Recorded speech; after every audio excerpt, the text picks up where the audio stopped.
Carpini, boa noite. Montanha-russa que é o futebol, né? Porque o time está perdendo, as avaliações são em 10 minutos, 2 gols, a avaliação certamente na cabeça de muita gente mudou. Vi a tua comemoração, inclusive, na nossa frente ali, atrás do gol. E aí um balde de água fria na sequência.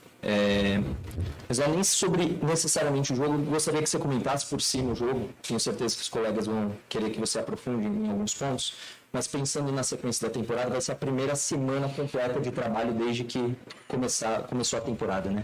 Eu acredito que a parte física esteja batendo um pouco na tua cabeça a preocupação de como trabalhar isso. Você pretende usar essa semana para recuperar jogadores, para acertar taticamente o time, os dois, pensa em utilizar mais vezes o time chamado reserva. Eu sei que vocês geralmente não gostam de falar que tem um time reserva, um time titular. Queria que você explicasse um pouquinho disso, esse planejamento também além do jogo de hoje, porque a Libertadores também está batendo na porta e causa uma preocupação um pouco grande no torcedor. Boa noite a todos. Bom, exatamente isso, é um mix de emoções.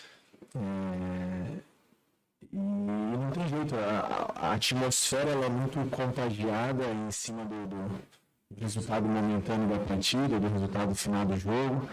Apesar de nós, enquanto profissionais, a gente avalia outros aspectos, né? Então nós tivemos de tudo nessa partida, né? Um início ruim, apesar que antes do gol nós tivemos 2 chances ali claras de gol, e aí faltam aqueles detalhes, falta um pouco do entrosamento, de estar toda hora tendo que modificar por necessidade, né? Depois a gente acaba errando um pouquinho no detalhe, toma o gol e não consegue se encontrar no primeiro tempo. A equipe adversária melhor no primeiro tempo.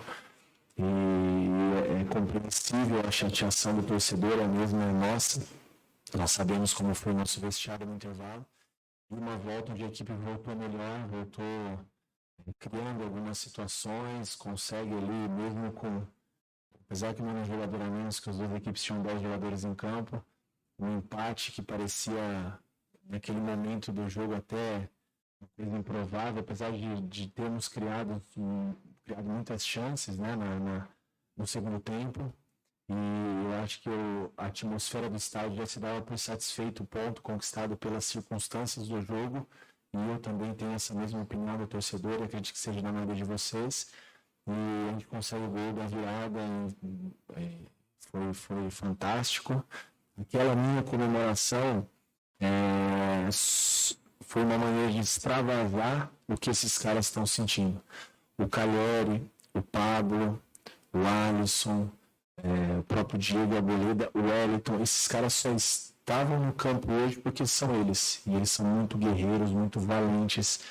Nós não treinamos de quarta para cá. O cansaço ontem, acho que foi a 48 horas pós-Santos mais acentuado de toda a temporada, justamente por seu início. O risco de se perder mais atletas ele foi muito grande. Em cima disso, nós não temos como treinar e organizar uma outra estratégia do jogo. A ideia é mexer o mínimo possível e tentar rodar atletas com nível de jogo um pouco menor, de volume de carga, para a gente poder tentar equilibrar a parte física de uma equipe que enfrentou nós no primeiro tempo, onde estava todo mundo praticamente zerado, e foi até melhor do que a equipe titular.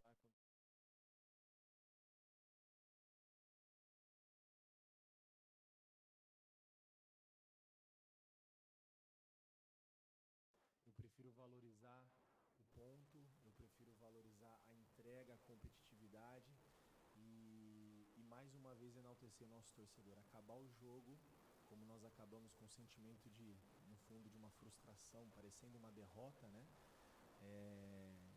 Se fosse o contrário, 1-1, teríamos valorizado muito mais, né? São as circunstâncias do jogo. Eu acho que tem que parabenizar mais uma vez o torcedor de São Paulo, principalmente esses atletas, porque para o torcedor aplaudir da maneira que aplaudiu, porque eles viram o tamanho da entrega. Claro que tiveram erros, limitações, dificuldades, escolhas, acertos, enfim, isso faz parte do processo. Mas, no geral, acho que foi positivo. E agora, se tem uma pessoa que está comemorando muito essa semana, a primeira semana aberta, sou eu. Primeiro pelo descanso e para poder recuperar mentalmente também o desgaste dessa sequência de jogos. Acho que o São Paulo teve um início de temporada, desculpa me alongar um pouco na pergunta, o São Paulo teve um início de temporada muito difícil, onde você já em 15 dias ter uma decisão e que antecede um clássico de que nunca tinha vencido. Começa bem a competição, quebra alguns estigmas de não começar bem o Campeonato Paulista. Então, muita coisa boa acontecendo, um nível de concentração mental muito grande, físico, desgaste no início de temporada. E o reflexo é isso, 7 jogadores no DM, dos 7 ali, 4, 5 considerados aí jogadores com uma participação muito grande, né? Não vou usar o termo titulares, mas jogadores importantes para o nosso processo. Então, fazendo ali num contexto geral, o saldo até então muito positivo. Agora a gente poder aproveitar ao máximo essa semana e com a possibilidade real, não estou cravando, de retornos do Igor, do Elton Rato e do Lucas. Você imagina se eu estou comemorando, né? E descansar os que precisam descansar, para a gente não perder mais ninguém. Carpini, tudo bem? Carpini, o torcedor, ele não pensa nisso, né? Que o time joga domingo, quarta, que tem 7 jogadores no departamento médico e o torcedor ele quer a vitória. E as críticas elas vão aparecendo. Você estava em lua de mel com o torcedor e é natural que em algum momento você vai oscilar e o torcedor vai pegar no seu pé e você ainda não teve essa experiência de estar à frente do São Paulo e ver esse torcedor mais criticando, etc. Primeiro que eu gostaria de saber como que você lida com essa situação, porque tem treinador que, por exemplo, nem entra em rede social, não está nem aí, tenta evitar esse tipo de relação. Como que você lida com isso? Em relação à partida, entre os torcedores, a maior reclamação foi o Nicão, a escalação do Nicão, até porque tinha um Bobadilha improvisado, o Nicão, ele pelo menos não é conhecido por ser aquele jogador que atua aberto e que tem uma boa recomposição. Por que a escolha do Nicão e como você lida com esse burburinho, digamos assim, dos torcedores? Não, de maneira muito tranquila, né? Se a gente for ouvir tudo que a gente escuta e lê em relação às opiniões alheias e contrárias, eu acho que por mais que eu não concorde, o mínimo que eu tenho que fazer é respeitar a opinião de vocês, a opinião do torcedor. Eu não sou o dono da verdade, mas eu tenho as minhas convicções, então eu respeito. São maneiras diferentes de enxergar a situação, mas uma coisa que o torcedor, e vocês infelizmente pós-pandemia não tem mais, é o dia a dia. E é o que me sustenta, né? Às vezes as pessoas podem, poxa, o Eric entrou muito bem. Eu vi que o Eric entrou muito bem nesse jogo, no jogo anterior. Só que o Eric não treinou os 2 dias, estava com o joelho do tamanho muito inchado por uma entrada que ele tomou. Talvez não tivesse condições de jogar, fez todo o trabalho, praticamente não foi ao campo para poder se sacrificar hoje e participar um pouco. Então, quais são as escolhas que nós temos mediante as 7 jogadores do DM? Nós temos que utilizar aquilo que nós temos de melhor. E o Nicão, ele hoje, ele é não só hoje, né, já há um tempo, ele é funcionário do São Paulo. E nós estamos tentando resgatar não só o atleta, mas o ser humano, porque as pessoas não têm obrigação de saber disso e a gente respeita, mas tem outras coisas que envolvem o ser humano, o atleta, que a gente está tentando se sensibilizar também com isso e trazer ele de volta. A gente entende a chateação do torcedor, respeita, né? O Nicão também, a gente entende a chateação dele, a gente vai continuar dando carinho, dando atenção. Se nós conseguirmos ganhar a cada atleta que a gente consiga ganhar, que já esteja dentro do nosso contexto, para nós acho que é o nosso desafio. Hoje, mais uma vez, uma grande partida do Ferreira, uma ótima entrada do Eric. O Nicão criou situações, o Nicão ele deu 2 assistências nessa competição contra a Portuguesa e contra o Água Santa. Ele fez um primeiro tempo da final taticamente muito interessante, dentro daquilo que nós planejamos para o jogo do Palmeiras. Então, houveram coisas boas. Claro que tem um erro, tem um acerto, tem tudo isso. E a gente entende o momento do torcedor. Essa questão da lua de mel, daqui a pouco a gente volta de novo. É só as vitórias acontecerem, a gente buscar os nossos objetivos. A gente sabe que o torcedor ele quer o tempo todo vencer e nós também queremos. A gente trabalha para isso, mas nós temos um dia a dia, nós temos aqui seres humanos, nós temos uma sequência, nós temos diversos problemas para colocar o que a gente pensa de melhor e representar bem o São Paulo. Então, em relação às críticas, elas fazem parte. E eu entendo que as críticas elas me fazem refletir, elas me fazem melhor. Não que eu acompanhe, porque as minhas redes sociais nem sou eu que cuido, eu não me apego muito nisso. Eu já tem um período aí que eu fiz como eu vou usar a palavra assim,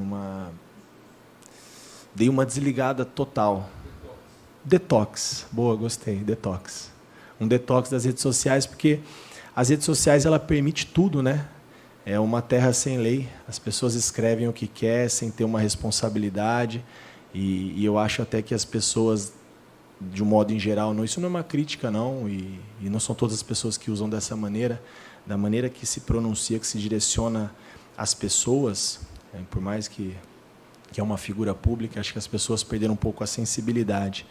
E isso é triste, mas a gente respeita, entende? E é uma parte pequena, porque a maioria foi o que eu vi hoje no Morumbi, apoiando o torcedor, por mais que não concorde com algumas coisas, e é natural. Internamente no São Paulo, eu tenho certeza que muitos não concordam com as minhas decisões, mas todos respeitam e remam da mesma maneira para o mesmo lado, porque é dessa maneira que a gente vai conseguir os nossos objetivos na temporada. E essa questão com o torcedor é a questão das vitórias voltarem, os bons momentos, os objetivos serem alcançados, trabalhar bem a semana, voltar todos os atletas à disposição, que é o meu sonho, ter o elenco todo à minha disposição. E isso faz parte do processo e em algum momento durante a temporada vai acontecer novamente, é inevitável. O nosso calendário são muitos jogos, muitas competições e os erros fazem parte, as derrotas também. Carpini, boa noite. Gostaria até de aprofundar numa questão que você já começou a responder agora, né? Que é sobre... Eu sei que técnico não gosta muito de individualizar, mas sobre a entrada do Eric, porque hoje ele foi fundamental nos 2 gols. Sim. Marcou o primeiro, deu assistência para o segundo. E justamente pelo fato de a gente não acompanhar o dia a dia, a gente não sabe como está o treino dele, o torcedor também não sabe que ele estava com o joelho inchado, que ele estava com esse problema, e você termina a sua resposta falando de ter o sonho de todos os atletas à disposição. Dá para a gente dizer que, tendo todos os atletas à disposição, que o Eric à disposição da partida que ele fez hoje, você mesmo citou da partida anterior, quando ele entra também, que o Eric ele teve uma atuação, talvez até para ganhar a titularidade nesse time de São Paulo? Obrigado. Obrigado. Não só ele, mas o Ferreira também, né? Foram dois atletas que nos 2 últimos jogos me chamaram muito a atenção. Fico muito feliz pelo Ferreirinha. A gente vinha conversando. É um cara que precisava dessa sequência de jogos e a gente vinha falando sobre isso. E aí teve momentos que ele entrou em jogos e não ajudou, e aí entra o meu papel, né? Seria muito fácil a gente deixá-lo de lado e criticar e colocar alguma culpa em cima do atleta, e a culpa não é deles, a culpa é minha quando não dá certo, o mérito eu divido com eles. E em relação ao Eric, da mesma maneira, a expectativa era muito grande da chegada. Eu conheço o Eric muito bem, enfrentei ele por 2 vezes na Série B pelo Ceará. Foi um pedido do Dorival e um esforço da diretoria, e eu acho que de maneira assertiva, esses 2 atletas. E o Eric, ele se credencia a ser, como todos os atletas, um cara importante para a temporada. Eu não posso falar e eu também não direciono dessa maneira de titularidade, porque nós temos um cara que hoje joga na função, que é líder de assistências, que é o Wellington Rato. Nós temos outras possibilidades com o retorno de todos os atletas. Então a gente ganha muito com isso, mas precisamos ter todos esses caras à disposição, e são surpresas boas, né, que acontecem. Tanto a participação não só no jogo de hoje, mas como você mesmo falou no jogo anterior do Eric, me deixa muito feliz, com certeza ele também, otimista para a sequência, e ganhamos mais 2 grandes opções, sem falar, aí eu tento dividir o mérito e não esquecer de ninguém, o próprio Michel Araújo, que entrou muito bem na partida. E também, como eu falo, né, o dia a dia hoje, infelizmente, vocês não têm mais tanto acesso. O Michel passou por um problema de saúde também, uma amidalite, ficou internado por muitos dias. Jogou hoje totalmente debilitado. O Michel não treina com o grupo, eu acho que mais ou menos 1 semana. E hoje se dispôs a fazer e fez muito bem feito. Então, eu não tenho como não valorizar o meu grupo, como eles são guerreiros, como o São Paulo está bem representado com esses atletas e como esses atletas estão bem representados com o nosso torcedor. Thiago, boa noite. Eu queria te perguntar sobre a construção ofensiva do time, porque a gente, pelo menos olhando de fora, percebe uma preocupação muito grande, um estilo mesmo frequente do São Paulo de tentar alargar muito o campo na construção ofensiva, né? Usar bastante as laterais, alargando muito o campo. E alargar o campo, por um lado, talvez encurte o caminho para você chegar na linha de fundo, né? Mas, por outro, se a gente pensar aqui nesse eixo horizontal, te deixa mais longe do gol, né? Você está mais longe da faixa central, ali onde você vai definir a jogada, fazer o gol. Então, eu queria te perguntar primeiro se você está contente com a frequência com a qual o São Paulo usa esse artifício de tentar alargar o campo, de procurar a lateral, ou se você acha que o São Paulo pode jogar um pouquinho mais pelo meio. E segundo, alargando o campo, procurando os laterais ou procurando os jogadores que estão mais abertos na linha lateral, qual é o passo seguinte que eventualmente está faltando assim, para o São Paulo? Beleza, largou o campo, usou a lateral. Mas para definir a jogada, para transformar isso numa finalização, num gol, o que é mais importante quando o caminho é esse? Obrigado. Obrigado. Bacana a pergunta. Quando entra na parte tática, assim, é uma coisa que eu gosto de falar. Gosto de expor as opiniões, né, as minhas ideias. Eu acho que tem duas frentes. Quando você alarga o campo, pelo menos na minha concepção, que eu procuro fazer nos meus times, nas minhas equipes, alargar o campo para você abrir os espaços de corredores centrais. Então, na verdade, não necessariamente quando você alarga o campo, você joga pelos lados e fica distante do gol. Às vezes, com um passe que você quebre duas linhas com a amplitude que os jogadores de lado deram, você chega mais rápido ao gol. E aí, eu acho que são questões a serem trabalhadas, porque quando você as linhas e dá essa amplitude, você tem sempre duas opções de passe para quem tem a bola. Normalmente a linha fecha o passe de dentro e você joga por fora. E no momento que um atacante, que teoricamente é um cara que balança uma, balança duas, na segunda não balança mais, é diferente dos caras que marcam, começam a se abrir esses espaços. Então é onde a gente começa a ter superioridade e quebrar linhas e ter superioridade no campo ofensivo do adversário. E a ideia dessa amplitude é você flutuar de fora para dentro, ter dobra dos lados e fazer essa bola passar com mais volume. Eu sei que tudo isso é parece muito simples falando, mas a gente tem procurado fazer nos 10, 15 minutos que nós temos de treino por semana, que antecedem cada jogo. São ideias, propostas que funcionam, né? Na minha carreira eu construí muitos bons momentos dessa maneira. E talvez a gente tenha encontrado também algumas dificuldades nessa iniciação, nessa construção inicial do São Paulo, porque nossos zagueiros são fantásticos, o Arboleda, Diego, Franco, Ferrarese, mas nós não tínhamos, o ano passado, nós tínhamos um zagueiro meia, canhoto, que é o que eu estou buscando para o nosso elenco. Querendo ou não, o destro, quando ele joga do lado contrário, ele fica um pouco mais torto. A circulação ela fica lenta e você acaba mostrando mais o passe quando você vai arriscar esse passe por dentro na amplitude. O canhoto não. E era o que o Beraldo fazia com excelência. Não porque ele é melhor ou pior do que os outros. Muito pelo contrário, não trabalhei com o Beraldo, mas com certeza ele é um excelente jogador porque ele está no PSG. Mas os que eu tenho aqui eu estou muito contente, são grandes jogadores, mas o fato de jogar do lado esquerdo e dar essa amplitude é onde falta um pouquinho para a gente começar a encontrar esses espaços e aí a gente ser um pouco mais agressivo. E os momentos que essa bola entra, eu acho que aí falta uma característica como hoje nós tivemos do Ferreira, do próprio Lucas, que são os caras que agridem um pouco mais a marcação e a gente consegue criar esse volume. Então é um processo de construção e que a gente precisa de um pouquinho de paciência e treino. E a gente não está conseguindo agora e ter todo o elenco à disposição. Mas eu tenho certeza que esse é um processo de construção que eu garanto que o São Paulo vai melhorar, porque isso é uma característica dos meus times. Carpini, tudo bem? Boa noite. No primeiro tempo, principalmente, eu notei que algo que vinha te incomodando, que você falou na última entrevista, que o São Paulo tinha pouca gente pisando na área, né? E eu notei que no primeiro tempo, principalmente, o Luciano estava bem próximo do ataque, né? Do Calleri, acho que um pouco mais próximo do que ele vinha estando e pisando bastante Sim. na área. Isso muda um pouco da característica do time, na minha opinião, porque o Pablo e o Alisson têm um pouco mais de responsabilidade de criar. Imagino que o equilíbrio entre ter mais gente na área e também não faltar gente na armação seja uma preocupação tua. Como que resolve isso? Tendo mais um meia no time e aí mexendo um pouco nas peças?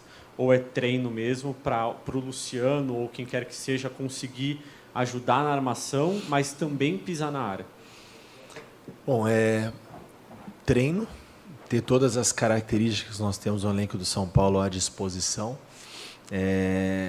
O Pablo é um cara que consegue fazer muito bem essa circulação, mas não é um cara que vai dar o passe de gol. Em alguns momentos pode acontecer, mas não é a primeira responsabilidade dele.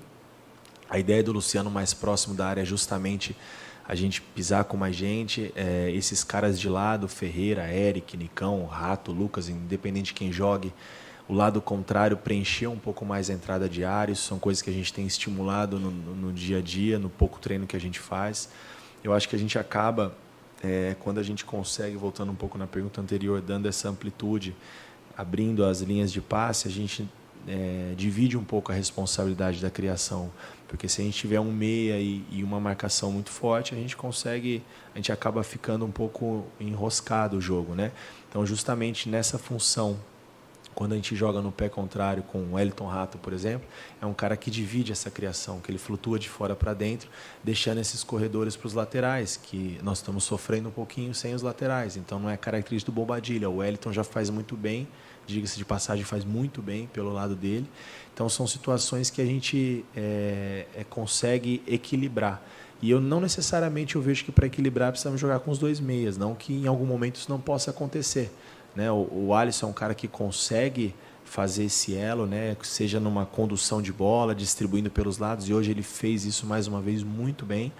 Né? No jogo anterior, essa preocupação de ter mais gente pisando a área foi uma ideia de colocar o Juan e o Calleri. Na minha opinião, funcionou. Nós tivemos 26 finalizações, 21-6, então finalizou mais porque tinha mais gente na área, faltou a efetividade do gol, esse é um outro ponto. E em relação ao jogo de hoje, é uma coisa que eu tenho cobrado muito do Luciano, dele ter um pouco de paciência e estar mais próximo da área. É onde o cara que tem um poder de definição, tem uma capacidade técnica ali de ser decisivo em determinados momentos do jogo, mas às vezes ele tem uma ansiedade de quando a bola não passa no pé dele, de vir muito próximo do volante, e aí ele fica muito distante dessa aproximação. Então, hoje, taticamente, ele conseguiu cumprir um pouco mais disso, mas claro que a gente falta ainda essa chegada, principalmente pelo lado direito, né? Mais uma vez eu vou destacar o Bobadilla, valeu demais a ajuda que ele fez por nós, pelo São Paulo, um cara que nunca fez a função, jogar um jogo contra isso com uma equipe de Série A desse quilate, e se dispôs a fazer novamente. Então, só agradecer ele por tudo que ele tem feito por nós também. Então, acho que é mais ou menos isso. Acho que não necessariamente esse volume está só na modificação de peças, mas em alguns comportamentos que a gente precisa treinar para melhorar. Encerramos então com o técnico Thiago Carpini. Obrigado a todos pela presença. Obrigado. Uma boa noite.